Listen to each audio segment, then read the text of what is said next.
Hello everyone, in this video I'm going to walk you through how to register email address in Lineup.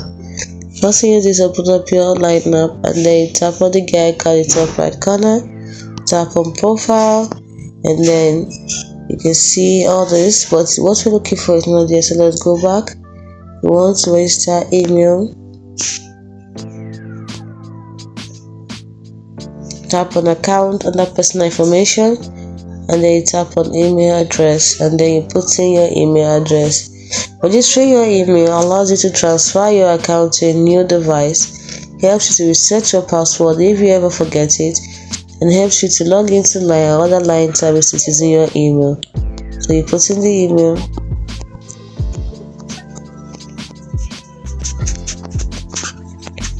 then the verification code will be sent to your email. Tap on next.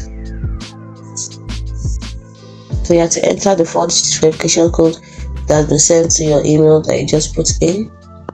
So let's go check our email for the verification code.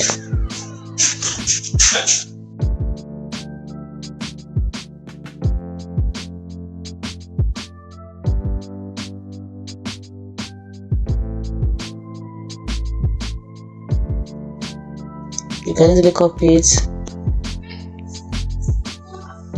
and it is registered. It's as simple as that. That is how to set up email on or register your email address in Lineup. Hope you found this video helpful. If you did, like and subscribe to this channel for more helpful tips and tricks like this one which you put up every day. Thanks so much for watching. See you in the next video.